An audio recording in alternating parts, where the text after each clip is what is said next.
Ошол татыктуу жигиттерибиз эл менен жолугалы деп пландаштырган эле мына ошол жолугушуу буюрса азыр башталган турат. Бул жерде Адахан Кимсанбаевич Мадумаров, Канатбек Кедейканович Исаев и Каныбек Капашевич Иманалиев. Кол чаап койсок.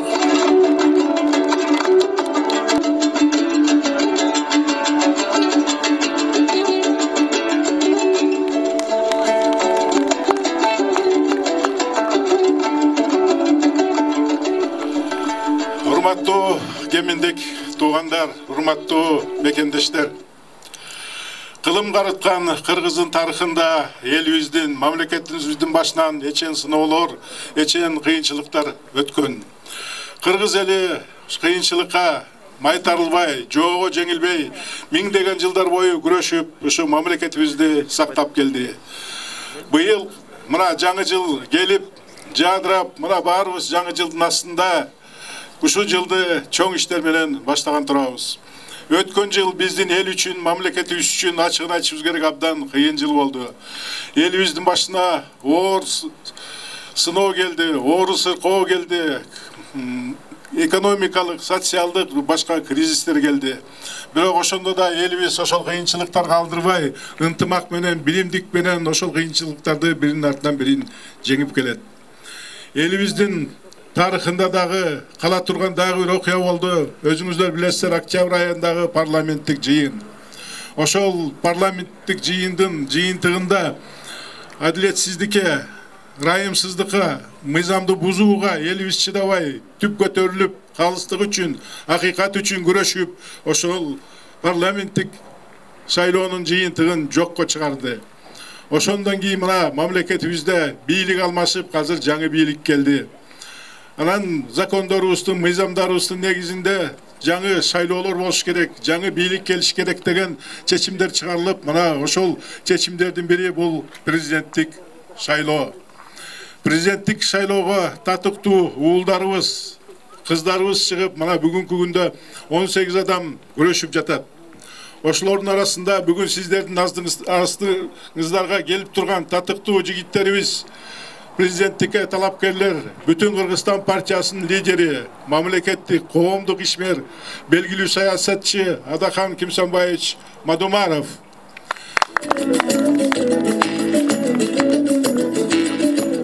Кыргызстан партиясынын лидери, жаш болсо дагы элге көрүнгөн кыйын саясатчыларыбыздын бири болгон, келечекте көп үмүтүбүздү жандандырган өзүбүздүн чүйлүк кулунубуз Канат Кедейканович Исаев. Өзүбүздүн жердешибиз, кеминден чыккан белгилүү акын, саясатчы, мамлекеттик коомдук ишмер Каныбек Капашевич Иманалиев. Эгерде уруксаат берсеңиздер, бүгүнкү биздин жолугушуубуздун тартибин төмөнкүдөй кылсак. Адегенде ушу келген жигиттерибизге, президенттикке талапкерлерге сөз берсек, алар өзлөрүнүн кыскача программасын айтып, өзлөрүнүн оюн айтып, өзлөрүнүн сунуштарын айтса, сиздер ошолордун баарын угуп туруп, анан кийин кезек менен эгерде суроолоруңуздар болсо, суроолоруңуздарды берсеңиздер, андан кийин каалап сүйлөөчүлөр болсо, каалап өзүңүздөрдүн кеп-кебиңиздерди, сунушуңуздарды, тилектериңиздерди айтсаңыздар, биздин кандидаттарга эгерде айта турган наказдарыңар болсо, тапшырмаларыңыздар болсо, аларды айтсаңыздар, анан ошонун баарын жыйынтыктап, акыр аягында ошо аксакалдарыбыздын бирине сөз берип, ушу жигиттерибизге жеңишти каалап, билимдикти каалап бата берсек. Бул бүгүнкү жолугушуу бекеринен эмес. Өзүңүздөр билесиздер, касиеттүү кемин жеринен кандай гана чыган окумуштуулар, хандар, бектер, президенттер чыккан. Мына күрөшкө аттанган биздин жигиттерибиз дагы ушу жеңишке жетиш үчүн болгон аракеттерин жумшап аракет кылып атышат. Көп жерлерде мына Кыргызстандын баарын кыдырып чыгып, эл менен жолугуп, элдин батасын алып атышат. Мындай оор сыноодон өтүш оңой эмес. Бирок элибизди эмне сактап келген? Бул ынтымак жана биримдик. Ушул жигиттерибиз дагы бир бололу, ынтымакта бололу. Ушундай оор мезгилде элдин жүгүн көтөрүш үчүн биримдикте болсок жеңишке жетебиз деген маанайда мына жакында эле меморандумга кол коюшуп биргишкен. Ырыс алды ынтымагың жок болсо алдыңдан кетет алтын так деп улуу атабыз Калыгул Олуй айткан экен. Ошондуктан бүгүн ынтымакта, билимдикте ушу жигиттерибиздин сөзүн угуп, суроолорубузду берип, анан батабызды берсек. Уруксаат берсеңиздер, ушу жыйыныбызды, жолугушуубузду ачалы.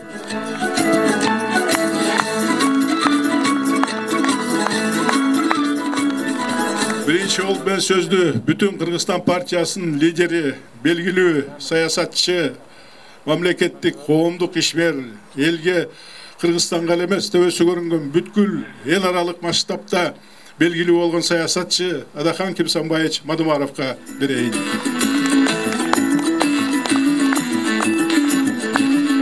Ассаламу алейкум, урматтуу агалар, апалар, эжелер, карындаштар, достор. Ушул бүгүнкү жыйынга кош келдиңиздер. Жаңы жылдын 3-чү күнү. Ушул жылыбыз азыр тилектерди тилеп, жакшы ой максаттарды коюп, Кеңеш Дүйшөбаевич айткандай, жакшылыктын, токчулуктун, молчулуктун, тынчылыктын жылы болгонду элибизге насип эткен болсун. Биз дээрлик Кыргызстандын бир 60% жерин кыдырып келдик, элдер менен жолуктук. Биздин жолугушуулар Садырды Жапаровдун жолугушуусундай болбосо дагы, ушундай бир карапайым калк менен маданият үйлөрүндө, ушундай бир айыл жергесиндеги белгилүү жерлерде, райондун борборлорунда жолугушуулар болуп атат. Эл кандай болсо, бийлик ошондой болот. Эрте менен туруп күзгүгө каранабыз го. Күзгүнүн бер жагындагы турган биз күзгүдөн көрүнүп аткан биздин бийлик. Биз кандай болсок, бийлик ошондой болот. Анан айтабыз, эмне үчүн бийликте таза эмес инсандар келип калып атат деп. Себеп шайлоолор таза эмес өтүп атат. Эмнеге таза өтпөй атат? Себеп эл анча-мынча акчага берилип кетип бартат. Биз анча-мынча добушубузду сатып коюп атабыз. Биз анча-мынча нерселерди туура эмес жасап коюп атабыз. Туура эмес барган азаматтар, алар дагы өз учурунда туура эмес иштерди жасап атат. Демек, жараткан айтат го, воистину правители от вас самих деп. Чындыгында жетекчиңер өзүңөрдөн дейт. Бизде бийлик жаман эмес. Биз бийликти туура эмес жол менен курайбыз. Бийлик таза жол менен барбайт, арам жол менен шайланат. Же туура эмес айтамбы? Айтыңыздар. Айылдык кеңешке шайлоо өтөбү, жогорку кеңешке шайлоо өтөбү, депутаттыкка же президенттикке шайлоо өтөбү. Өткөндө биз кандай сезимдер менен шайлап атабыз? Эмне берет экен деген сезим менен шайлайбыз. Канчадан берет экен деп шайлайбыз. Адамдын акылы бар экен деп. Мына азыр Кеңеш Дүйшөбаевич айткандай, академиктер чыккан жер. Эмнеге? Башта адамдын акылын биринчи орунга коюп, түкүнчүгө караганда баланчы акылдуураак экен. Зирек көрүнөт.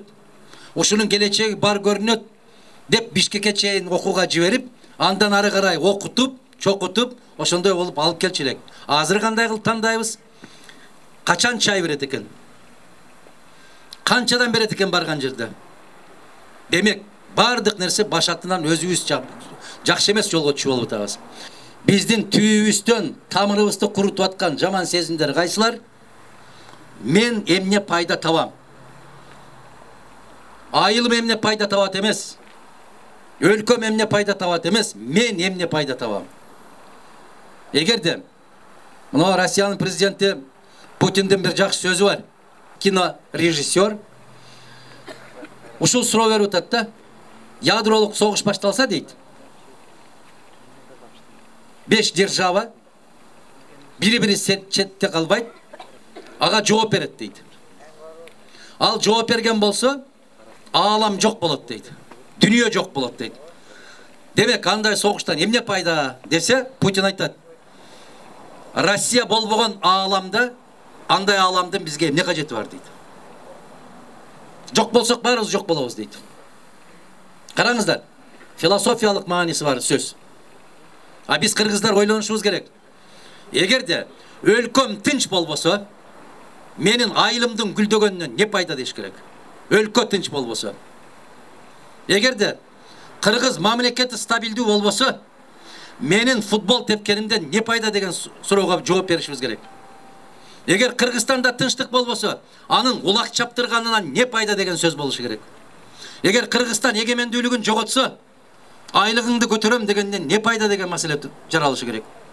Эгер биздин кем байлыктар жок болуп кетсе, башка өлкөлөргө өтүп кетсе, анда ал кем байлыктардан бизге не пайда деген суроону беришибиз керек. Айланайын туугандар.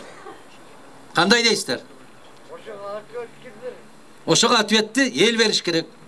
Ошого жооп бере турган жигиттерди, кыздарды көтөргөндү билишибиз керек. Бизге эмне кылып берет экен деген суроону айтпашыбыз керек. Мага эмне кылат деген суроону коюшубуз керек. Аны токтотушубуз керек. Биз айтышыбыз керек. Ушул Кыргызстанда башка мамлекеттерге теңме-тең боло турган азаматтар барбы деш керек. Биз бөтөн жерге барганда уят болбой келе алабызбы деп сүйлөшүбүз керек. Ушундай тандоону мүмкүнчүлүк берилип атканда ар бирибиз колдонуп калышыбыз керек. Биз эмне үчүн Каныбек Иманалиев, Канат Исаев, Клара Сооронкулова төртөөбүз эмне үчүн маалымат жыйынын бердик?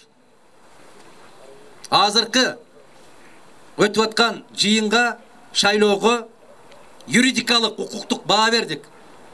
Жапаровдун шайланууга укугу барбы деген суроого жок деген бааны бердик. Эмне үчүн? Аны биз айткан жокпуз, жогорку сот дагы айтып атат. Эртең биздин элибиз ушундайга уста, биз билебиз 20 жылдан бери ушуну. Кезинде эмне айтпадыңар деген суроодун бербешиңиздер үчүн бердик биз. Биз Борбордук шайлоо комиссиясына тийиштүү кагазды бердик. Билдик, Борбордук шайлоо комиссиясы биздин сунушту четке кагарын билебиз. Эмне үчүн бердик? Тарых алдында жүзүбүз жарык болуш үчүн бердик. Эртең кайрадан ушу кеминге келгенде сиздер туруп сабаттуу элеңер. Элго карапайым түшүнбөйбүз. Силер ошондо түшүндүрүп айтып койсоңор болбойт беле деген суроону бербешиңер үчүн бердик. Андан кийин Бишкек административдик сотуна кайрылдык. Жогорку соттун төрайымы айтты. Могул азамат акталган эмес деди. Айттыбы? Аны Иманалиев же Исаев айткан жок да. Жогорку соттун төрайымы айтып атат. Акталган эмес деди. Акталбаган киши Кыргыз өкмөтүнүн жетекчиси болуп шайланууга укугу жок деп турат. Премьер-министр болуп, анын милдетин аткарып аткан киши президенттикке бара албайт деп турат. Мына Канат Исаев эмне үчүн жогорку кеңештин төрагасы болуп туруп, төрагалыктан өз эрки менен кызматтан кетти. Эмне үчүн? Себеп президенттикке барам деген ниети бар экен. Конституцияны бузбайын, төрагалыктан кетейин, бардык шайлоочулар, шайлануучу талапкер катарында мен да ушул бир укукта болоюн деп кызматтан кетти. Президенттин милдетин аткарып аткан жигит кеттиби кызматынан? Кеткен жок. Демек, Конституция одоно түрдө бузулдубу? Чексиз бузулду. Эгер ушундай жол менен кете берсек, дагы да мыйзамсыз талапкерди эртең шайлап алсак, биздин кошуналар тааныйбы кыргыз бийлигин? Тааныбайт. Биз менен мамиле курабы? Курбайт. Азыр жолдон сүйлөшүп келатабыз. Могу жерде 700 гектар жерге бак тикти, буюрса өз алмабыз менен камсыз болот экенбиз, Кудай буюрса деп. Эми караңыздар туугандар. Биздин талашаар нерсебиз жалгыз бирөө. Бул адилеттик. Мына ушул төртөөбүз буюрса эртең арабыз толса керек.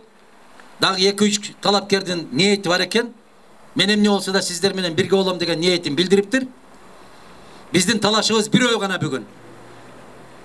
Биз талапкерлер бири-бирибиз менен күрөшүп аткан жокпуз. Бүгүн мыйзамдуулук менен мыйзамсыздык күрөшүп атат. Адилеттүүлүк менен адилетсиздик күрөшүп атат. Бүгүн кедейлик менен байлык күрөшүп атат. Бүгүн карапайым калк менен бийлик күрөшүп атат. Могул фильмге тартып аткан жигиттер кече Жээнбековке каршы сүйлөп аткандарды тартып турган ушундай болуп кыйшайып. Бүгүн Садырга сүйлөп аткандарды тартат. Эртең Канатка сүйлөп аткандарды тартат. Анан Мадумаровка сүйлөп аткан. Буларга баары бир да. Ушундай деп коет да. Себеп бул кайдыгерликтен улам пайда болот, эжеке. Мына ошол 150 миң сом жоктуктан эмес. Мүмкүн 1-2 жерге ийилгенге баарыбыздын күчүбүз жетет. Бирок жана сөздүн башында айтылгандай, 2020 жыл Кыргыздын залкарларын жоготкон жылдардан болду. Керемет инсандардан айрылган жылдарыбыз болду. Бизде илгери Кыргыздын каада салты боюнча чоң жоготууларга учураганда 1 жылга чейин тойда өткөрчү эмес. Туурабы абалар? Аксакалдар айткыла. Энелер ушундайбы? 1 жылга чейин тойда өткөргөн эмес. Бүгүнкү күндө ушундай болуп калды. Тиги көрүстөндүн топурагы муздабай туруп, той тамаша өткөрө бере турган болуп калды. Касиетибиз кетип калды. Мына ошонун эсебин чыгарып көргүлө. Биз калган 17 талапкер биригип 50 миллион сомдун тегерегинде каражат жыйын алыптырмыш. Bir жигиттин каражаты ошол 17 талапкерден көбүрөөк экен. Биз ал жигиттен айырмаланып сыртта жүрдүк эле, анча-мынча иш кылбаттык эле го. Кандай дейсиздер? Кече Исхак Масалиев айткандай, чыга калып 2 айда миллионер болгон кишини биринчи жолу көрүп атам дегендей да. Ушундан улам сиздер жыйынтык чыгарыңыздар. Ал кишинин өзүнүн үйүндө эмес акча чыгара турган жер. Берип атат, айтып атпайбы, кустуруп атабыз. Кусканы өлкөнүн казынасына эмес, мүмкүн бир 2 достун чөнтөгүнө түшүп аткандыр кусканы.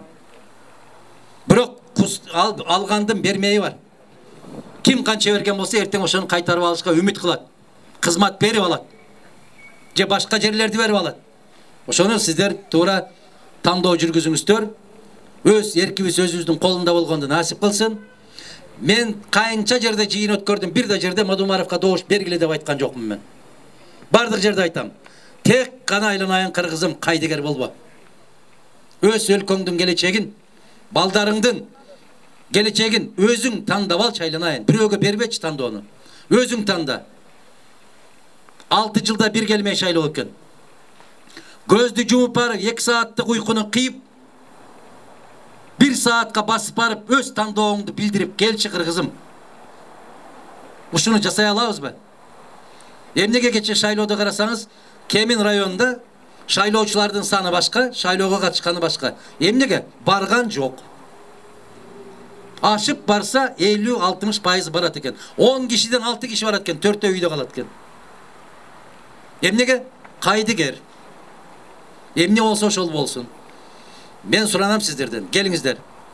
Кимге добуш берсеңиздер дагы өзүңүздөрдүн тандооңуздарды аткарыңыздар. Адамдык позицияны аткаралы. Бул милдет.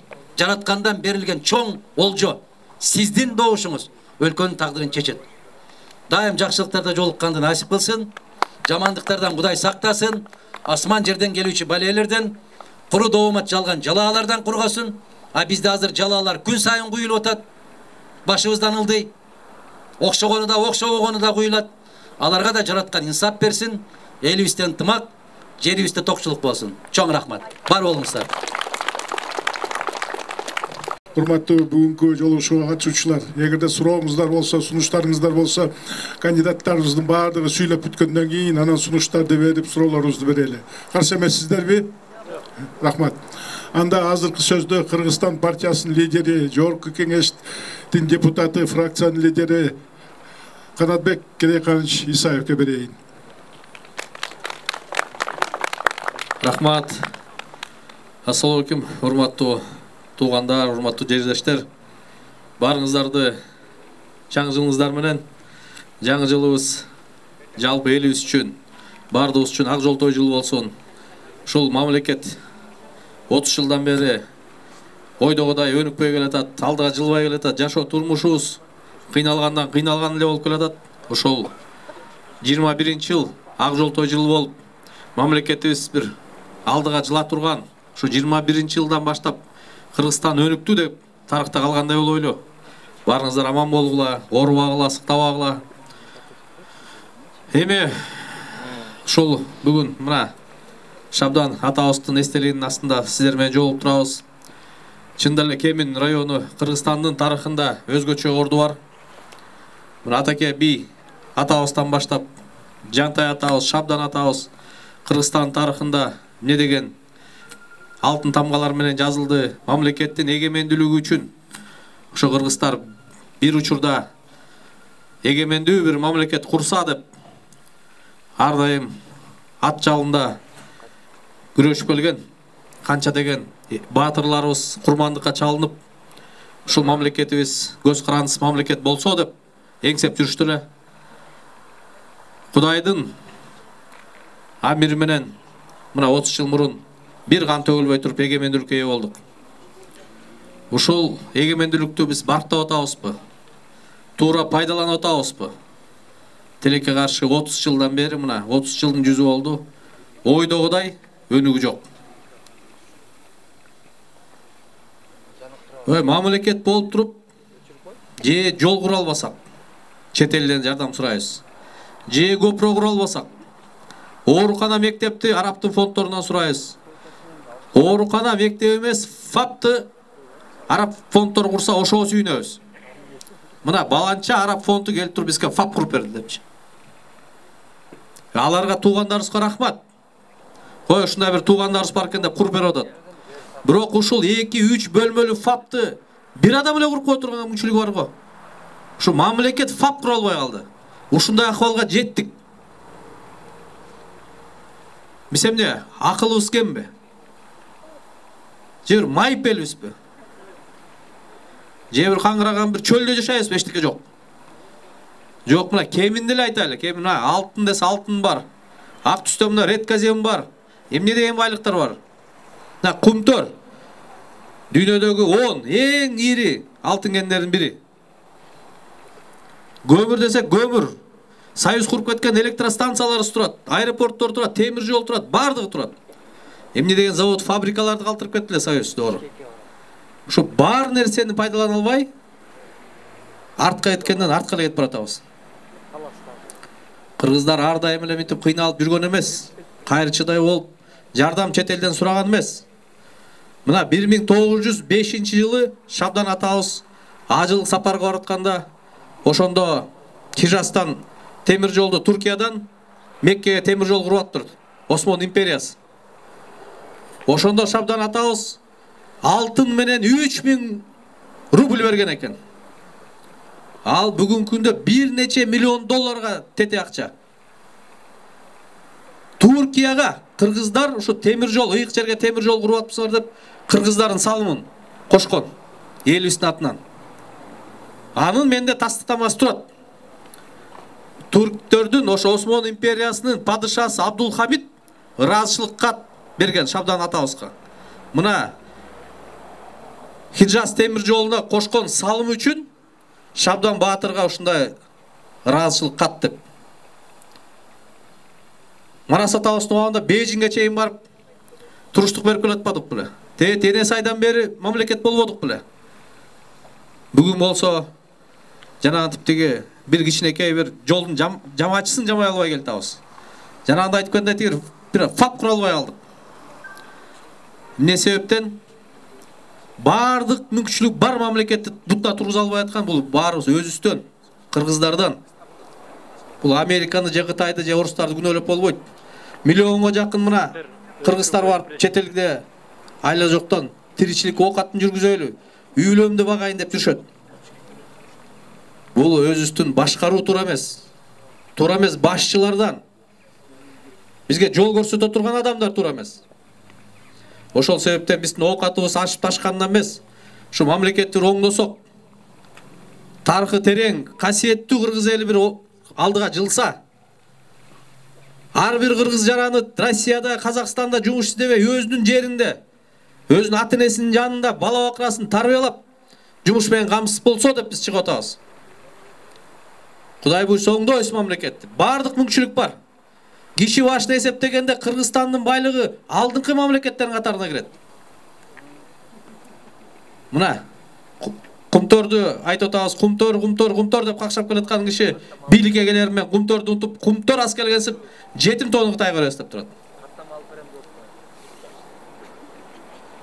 Эгерде ошол бүгүнкү бийликке келгендер калыс башкара турган болсо, биз дагы жардам бермекпиз. Атаандаш болбой, тескеринче көмөктөшмөкпүз. Бирок калыс болгон, адилеттүү болгон, чынчыл болгон адам биринчи эле кадамдары түз болот. Азыр эмне Жээнбеков кетип ордуна Жапаров келсин деп эл чыкты беле. Элдер адилеттүүлүк болсун, туура башкаруу болсун деп чыккан. Мына бүгүнкү күндө илгерки Алга Ак жол СДПК биримдик болуп келатса, бүгүн мына бүт эле мекенчилик болду. Бардык кызматка мекенчил партиянын мүчөлөрү келди. Кайры баягы куда сөйөктөрүн коюп атат. Баягы эле классташтар, керек болсо жактоочуларын да келип жоопту министрлик кызматка чейин коюп атат. Анда эмне өзгөрдү? Биримдикти мекенчил кылдык. Жээнбековду Жапаров кылабызбы? Жок. Бизде системаны өзгөртүш керекпиз. Келек жатып эле президенттик башкаруу дейт. Президенттик башкарууну көрдүк эле. Кыргыздар үчүн президенттик башкаруу эмне жаңылыкпы? Президенттик башкаруунун арты менен 90 бала аянтта өлбөдү беле? Адамдын колунда бийлик болбосун, көпчүлүк башкарсын, бийликтин ортосунда тең салмактуулук болсун деп 90 бала бакчылар аянттан каза болгон. Кайра келип ушинтип үйлөлүк башкаруу системасын киргизебиз дейт. Кыргыздар ага жол бербейт.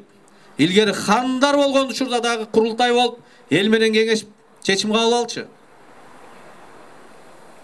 Ошон үчүн мен ойлойм, бардыгыбыз өзүбүздүн милдетибизди аткарып, шайлоого барып, ал болсо күчтүү, же болсо акчасы көп, же болсо аны бирөө колдоп атат дебей, тескерисинче татыктуусуна, билимдүүсүнө, алгачкы эле өзүнүн кадамдары менен тескери кылбай, түз мамлекетти башкара турганга бериш керек деп болушту. Ар бирибиз милдеттүүбүз.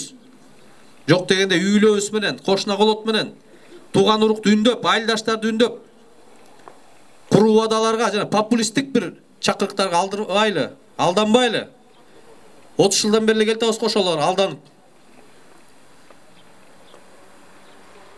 Ошон үчүн мен ойлойм, 10 январда бул мамлекетибиздин бир алдага бир 10 жыл, 20 жылдык бир багыты чечилет. Ушинтип эле балдарыбыз жүрө береби? Жумушта болбой, Россиялап, мына мен бир тууган эжекем да Россияда мисалы. Ар бирөөбүздүн бир жакын тууганыбыз Россиялап жүрөт го. Балдарын калтырып коюп атышат. Керек болсо жакындарына топурак сала албай калган учурлар бар. Ошон үчүн бир намыстанып, баарыбыз бир кичине ойлонуп, жанагындай бир калп сөздөргө ишенбей, буюрса бир мамлекетти күчтүү кылайлы. Ага болсо баягы мен кемге баян барып келгенде да айттым эле. Ибраһим алейхиссаламды отко салганда, ал отту 1000 деген адамдар айлап оттун жыйнаган экен. Ошондо бир чабалекей бир тамчы суусун алып келатканда сураптыр: "Эй, чабалекей, ушул сенин бир тамчы сууң эмне болот?" Десе ал айткан экен: "Менин бир тамчы суум жанагы отту өчүрөт дегенде мен алысмын. Менин бир тамчы суум ушу Ибраһим алейхиссаламды куткарып калат дегенден алысмын. Бирок эртең кыямат күнү жаратканыбыз, чабалекей, сүйүктүү пайгамбарың өрттөнүп атканда сен эмне кылдың эле деп сураса, мен эмне деп жооп берем деген экен. Мен өз милдетимди аткарайын деген. Анысыкандай ар бирибиз өзүбүздүн милдетибизди аткарайлы. Өзүбүз үчүн, мамлекетибиз үчүн, келечек үчүн. Эртең Кытайларга кул болуп калбайлы. Карска баткандан батып келе атабыз. Мына логистикалык борборду токтотуп койду эле, Жээнбековдун оонда кайра башталып атат. Эмнеге? Анткени ошол логистиканын борбору Кыргыз тараптан куруп аткан мекенчил партиясында 6-чы тизмеде турат. Садыр Жапаров менен Ташиев менен партиялаш. Мына жетим тоону Бакиев убагында башталып калган жетим тоону бербей токтоп калды эле, кайра жетим тоону беребиз деп атат. Минтип отурсак, Кудай сактасын, эгемендүүлүктөн ажырайбыз. Жана аталарыбыз ат үстүндө мамлекетин коргоп келат эле. Ушуга биз кол жүүбүз. Ошол себептен мен баарыңыздар чакырам. Баарыңар үйгө жатып албай, жана Адахан Кимсанбаевич айткандай, шайлоого барып, мен жактырбайсыңар, мына өзүңөрдүн кулуңар Каныбек Капашев турат. Каныбек Капашевди жактырбайсыңар, мына канчадан бери калыстык, адилеттүүлүк деп кайсы бийлик менен болсо күрөшүп аткан Адахан Кимсанбаевичке добуш бергиле. Бизден башка да ондой талапкер турат. Жаштар бар, эч убакта мамлекеттик кызмат иштебеген жаштар бар. Бирок жанагынтип мамлекеттин келечегине соккура турган адамдарга добуш бербегиле. Биринчи эле адамдары түз эмес, жанагынтип бир партиялык, куда сөк, тууган урук, классташ, жактоочулар кызмат койгон адамдарга бербегиле. Кумторду берем деп Кыргыз элине таанылып отур, кумторду токтотуп коюп, керек болсо кумтордун үстүнө жетим тоону берем деп аткан адамдарга добуш бербегиле. Аман болгула. Кудай буйруса баары жакшы болот. Рахмат Канатбек Эдеканович. Азыркы сөздө чыган уулдарыбыздын бири Жогорку Кеңештин депутаты Каныбек Капашевич Иманалиевке берейин.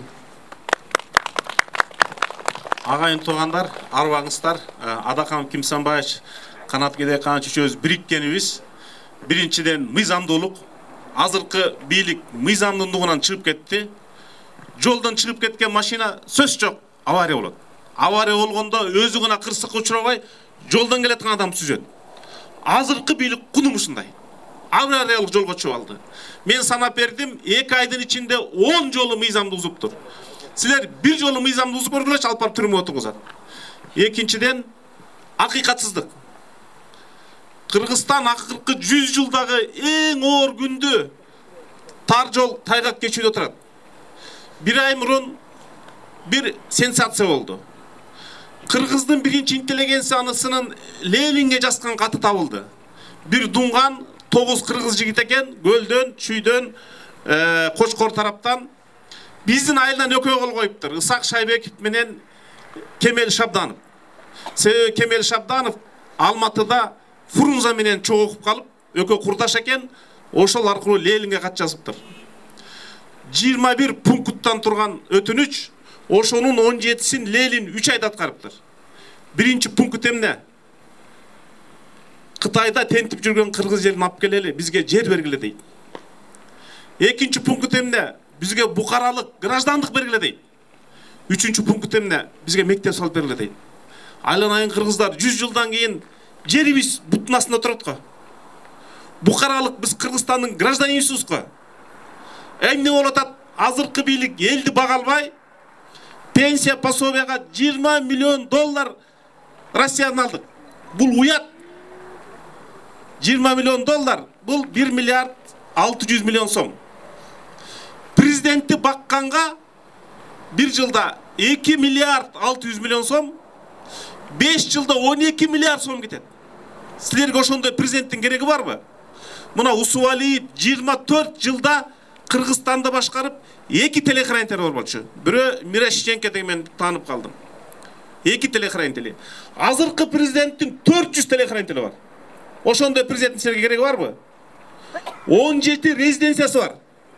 Geçe Moldova'nın prezidenti Sandu degen ant berdi. 3 komnat uyda yaşayt eken. Gruziyanın prezidenti Zurabashvili 4 komnat uyda yaşayt eken. Bizdin prezidentin 17 үйü var. Gölde, Eko, Oşto, Bişkek'te, Talas'ta, Narın'da. Oy, Cüdögön, Baykuş өлкөгө mınça uvaran nemne gereği var. Parlamentti sındap atasыңар тура. Parlamentke жылына 700 milyon som ketet 10 жылдан beri. Prezidentke 2 milyard 600 milyon som ketet. Oşo prezidenti bakkan akçaga siler 360 deputatты bakalасыңар. Oşol kattagı negizgi mesele suverenitet meselesi. Azırkı keletkanlar bir bazarga keletkандай сезип атат да, мен базарком болом, президент болом. Анан Кыргыздын байлыгын сатам, кумтөрдү сатам, жетим тоону сатам, анан дагы калам деп. Мына жердин астында байлыкты бөлөк Кыргызстанда айтпай эле коюн. Бул жерде Талды булак бар, өзү жалпы тоннасы 124 тонна, 7 миллиард доллар. Буякта Куттуусай бар, 20 миллиард доллар. Өкөө биригип Кыргызстанда бүт завод, фабрика эчтеке иштебесин. Ушул эки ишкана менен Кыргызстанды 15 жыл бакса болот. 30 миллиард доллар кеминдин күн батышында, күн чыгышында. Bir kemindin байлыгы менен Кыргызстанда 30 жыл баксак болот.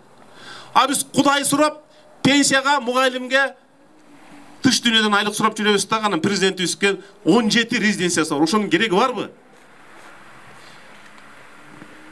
Анан жетим тоо боюнча азыркылар сыягы. Ошол жана президент болом деп эмес, базарком болом деп келе жатат да.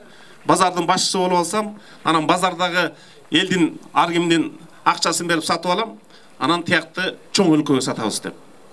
Кыргыз эли аны кечирбейт. Кыргыз эли тоо сатканды, жер сатканды кечирбейт. Кумтөрдөн кайсы кыргыз байыды? Кумтөрдөн жылына түшкөн жалпы кирешенин 2% элге жетет.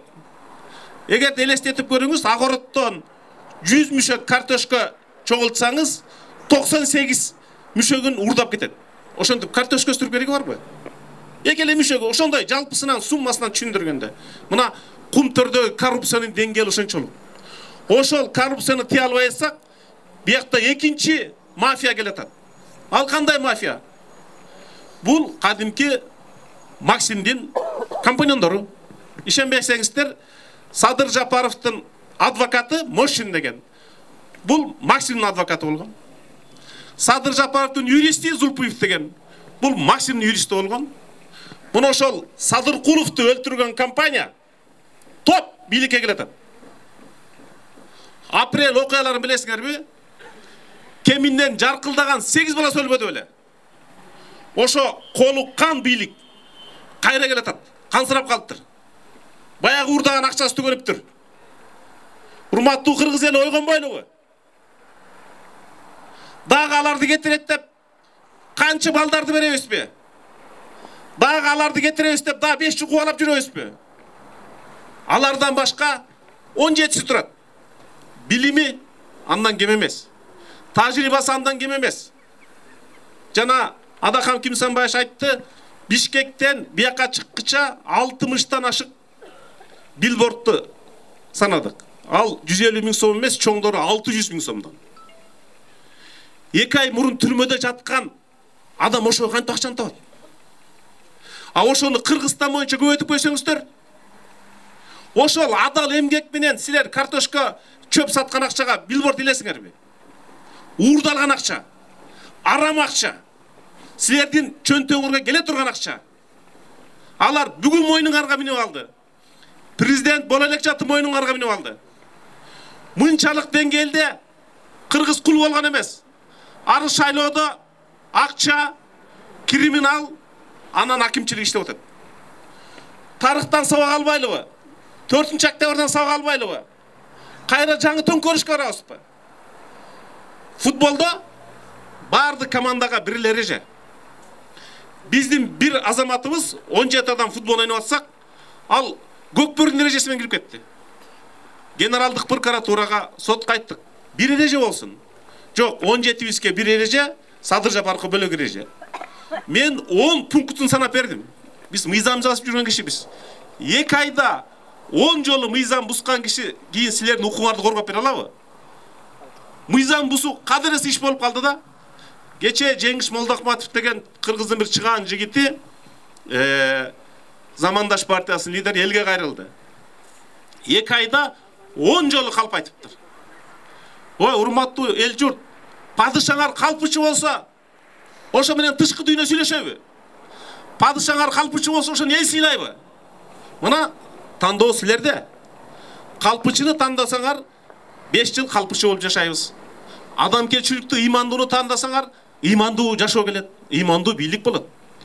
Ошондуктан урматтуу эл журтум, силерге рахмат. Пандемия учурунда бийлик эмес, силер бири-бириңерге жардам бердиңер.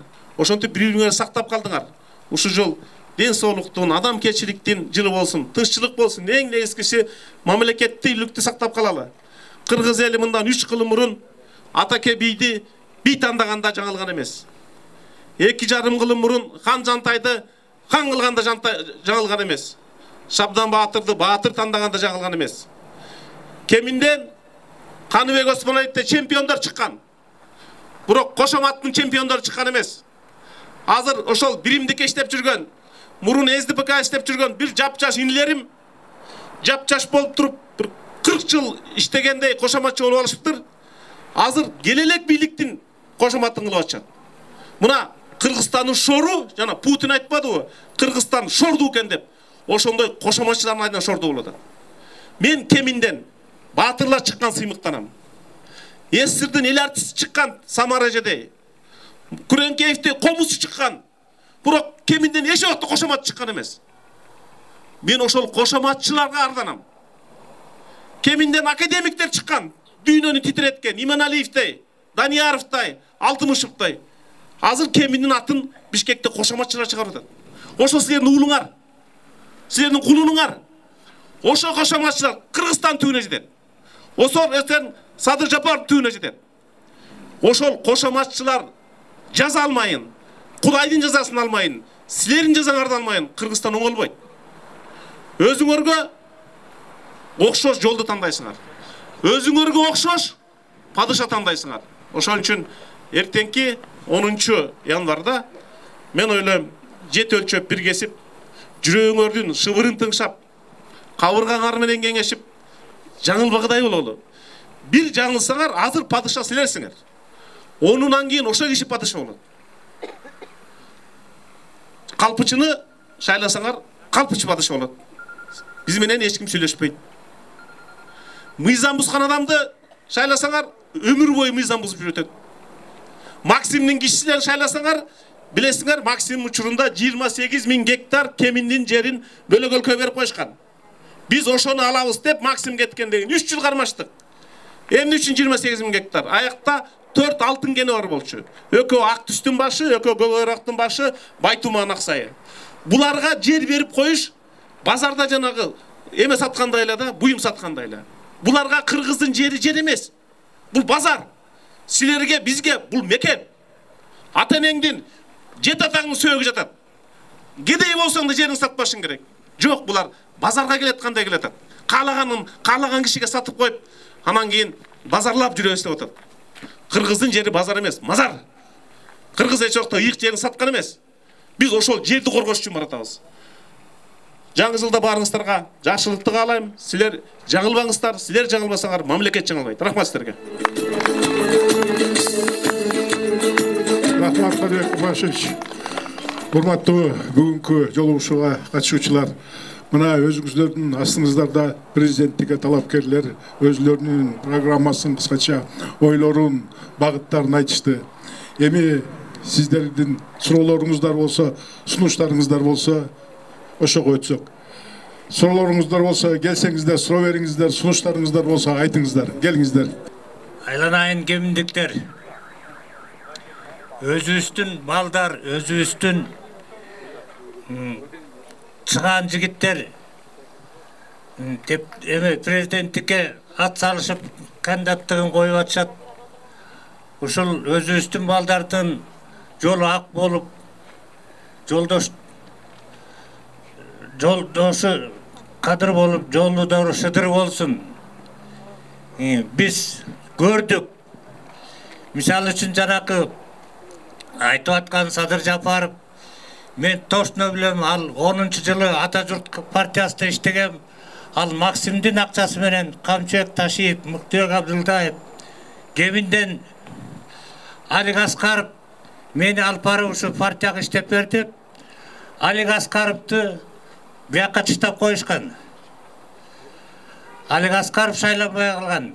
Мен ошондон бери билем булардын историясын. Булар Максимдин акчасы менен чыккан 10-жылы. Ошону ойлогула.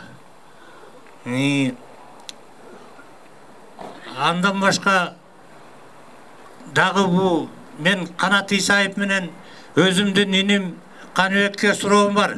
Силердин көзүңөрчө берип коеюн. Ушундай шылуундар жаңы эмеге келгенде эмне үчүн вице премьер кылып Муктубек Абдылдаевди bir gün spiker kıla koyup şaylap koydular. Oşonda эле bilişiңер gerek bolчу da bulardı. Şaylabаш gerek bolчу. Bular жебүүчү кишилер билем. Анан эми ушул 3 чыган жигитибизге азыркы силердин астыңарда турган 3 чыган жигитибизге айланайын кеминдиктер.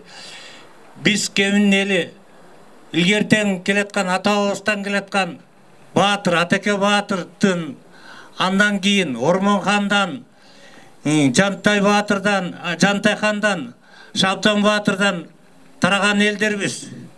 Ушул 3 жигитке батабызды берип коелу. Жолдору шыдыр, жолдошу кыдыр болсун.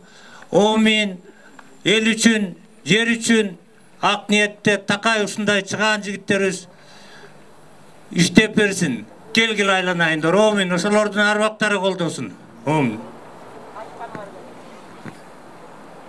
Рахмат байке, анда урматтуу кандидаттар жооп берип койсоңуздар суроого. Атабыз саясатты абдан жакшы түшүнгөн адам экен, жакшы суроо берди. Ошол достукта Муктубек Абдылдаевди төрага алып шайланганда Каныбек Апашевдагы мен дагы катышкан эмеспиз. кворум болгон эмес. Ошондо биринчи рет Садыр Жапаров премьер-министр болуп шайланам деп аракет кылган. Бирок аны мен мыйзамсыз, легитимсиз премьер болгон жоксуң деп ачык айтып чыккам. Андан кийин экинчи рет дагы аракет кылгы, экинчисинде да биз барган эмеспиз, шайлаган эмеспиз. Экинчи рет дагы аны легитимсиз премьер деп биз тааныган эмеспиз. Ошол себептен тиги Мыктыбек Абдуллаевди төрага кылып шайлаганда биз катышкан эмеспиз, добушту берген эмеспиз. Анан саясатта да бир жигитчилик болуш керек да. Боронов жакшы иштедиби, жаман иштедиби, ал Кыргыздын да бир азаматы. Ал кеттим деп заявление арыз жаза элек. Булар 12-синде премьер шайлап атышат. Андай укукту ким берди? Мен ошолордун чогулушуна барган эмесмин. Алардын чогулушун азыркы күндө дагы тарых астындагы эң мыйзамсыз аракет деп баалайм. Жаңы президент шайланса, бүт парламенттин 6-октябрдан кийинки, Садыр Жапаровдун 6-октябрдан кийинки чечимдер жокко чыгыш керек. Анын баары мыйзамсыз. Ошондон бери биз мыйзамсыз нукта келатабыз. Ошондон бери Кыргызстанда ызычуу, укуктук хаос, аны айла кеткенде жанагындай бандиттик топтор кээ жерде башкарып атат. Мунун баары туура эмес. Биз тарыхтан сабак алышыбыз керек. Кыргызстандай жер барбы? Урматтуу мекендештер, жердештер, дагы суроолоруңуздар барбы? Сунуштарыңыздар, наказдарыңыздар жок болсо, эми урматтуу кеминдиктер, урматтуу жердештер, урматтуу кыргызстандыктар, чынында биз чоң сыноонун астында турабыз. Туура бир жумадан кийин биз мамлекет башчыны, эл башчысын шайлайбыз. Ошол тандоодон Кыргызстандын келечеги, тарыхы көз каранды. Кыргызстандын эгемендүүлүгүнүн 30 жылында, мына келе ушул жылы 30 жыл болот. Биздин элибиздин башынан кандай гана кыйын сыноолор өткөн жок. Экономикалык кризистерди, саясий кризистерди, коомдук кризистерди көрдүк. 3 жолу революция болду. Мына 6-чы президентти менен мына жашап жатабыз. Ушул кыска тарыхыбызды сабак кылып терең өздөштүрүп алалы. Биздин мамлекетте мына талапкерлерибиз абдан туура айтты. Бардыгы бар бакубат жашоого. Кийинки урпактардын турмушун кең келечектүү кылганга, бирок эмне бүгүнкү күндө жетпей жатат? Бул ынтымак, акыйкаттуулук, калыстык. Чоң казаттан кийин Манас бабабыз жарадар болуп, о дүйнөгө кетээрин сезип, жакындарын чакырып айткан экен.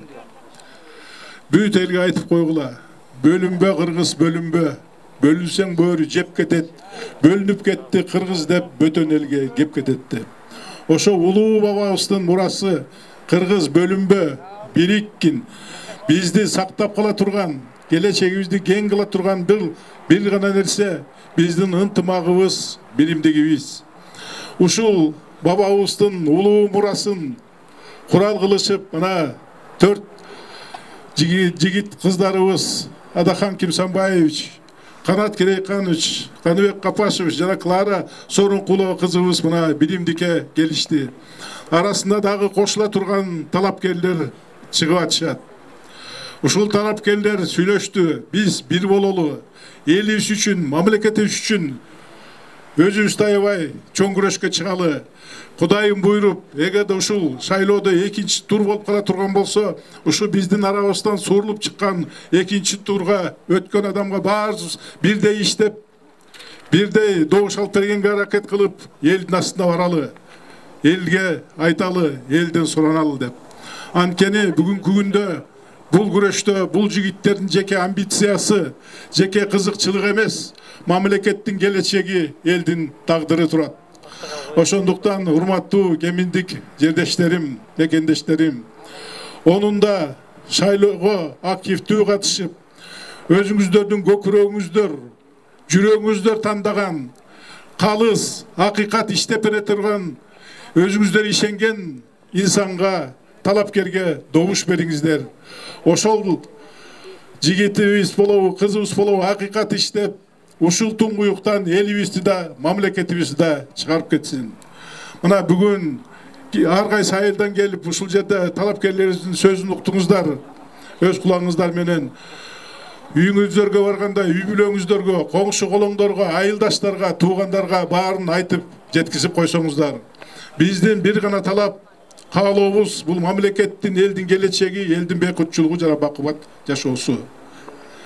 Уруксаат берсеңиздер, мына ушу бүгүнкү келген, астыңыздарга келген талапкерлерибизге 90-го чыккан Койчуман атабыз бата берип койсо, анан ошо менен бүгүнкү жолугушуубузду аяктасак. Келиңиз, Койчуман ата.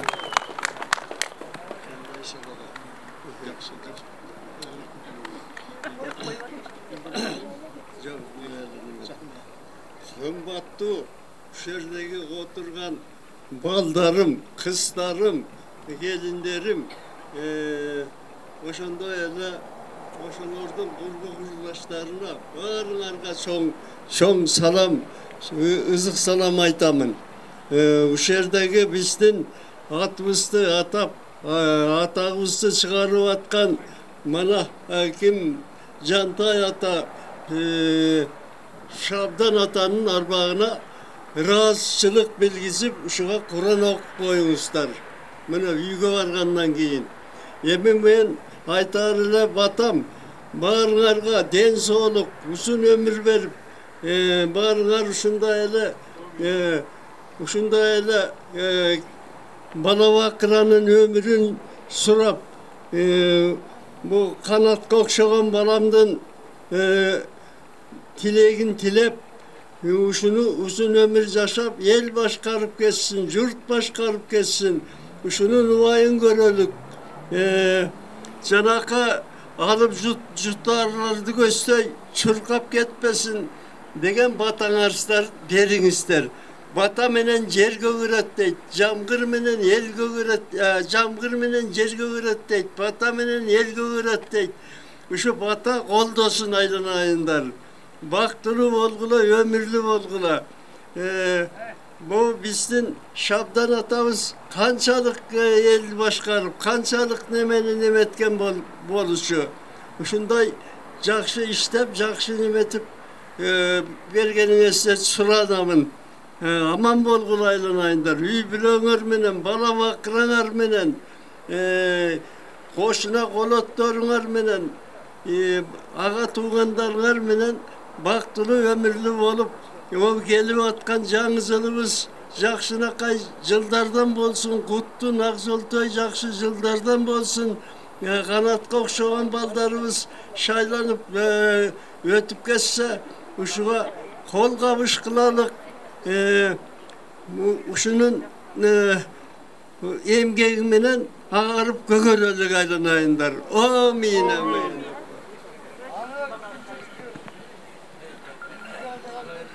Эми аксакалыбыздын батасы бу келген 3 баатырыбызга тең арналды. Ушу 3 баатырыбызга тең бата кабыл болсун. Урматтуу туугандар, жараткан Кудайым Алла Таалакыбыз элибизди, жерибизди колдосун. Жасап аткан иштерибизге ата-бабабыздын арбагы ыраазы болсун. Келгендериңиздерге чоң рахмат. Bir эже уруксаат сурап атат. Каршы эмессиздерби?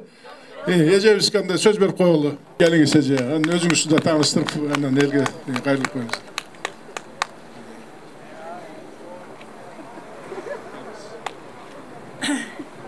Айланып кетейин эл журт. Силерди келген ушу жаңы жылыңыздар менен куттуктайм. Ден соолук, ырыс ынтымак, ыймандуу болуп, баарыбыз тең ушу шайлоого жакшынакай катышалы алтындарым. Мени бүгүнкү келген ушу биздин өзүбүздүн балдарыбызга добушубузду берели. Буларга кааларым ден соолук, ырыс ынтымак, ыйман, элибизде береке, байлык болсун. Ошондой эле ушу ден соолукта болуп, ушу элибизди, кыргыз элибизди ушу балдардын колуна тапшыралы. Бул жерде деген тим кишилер чыккан эмес, Кемин районунан. Биринчи президент да ушул жактан чыккан.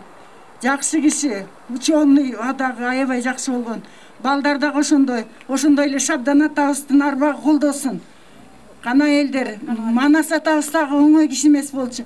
Манас тетирики энеси айдан бери ушул жака чейин алып келген. Ошо Манас атанын буларга күчүн берели, ошонун акылын берели алтындарыма. Кудайым колдосун, бата кылып коелу.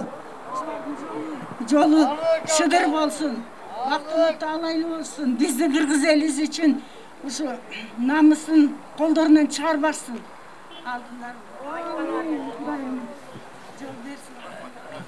Абдан символичный болду. Мына 90-га чыккан атабыз да берди. Мына эжебиз дагы, энебиз дагы бата берди. Ошо атабыздын, энебиздин батасы кабыл болсун.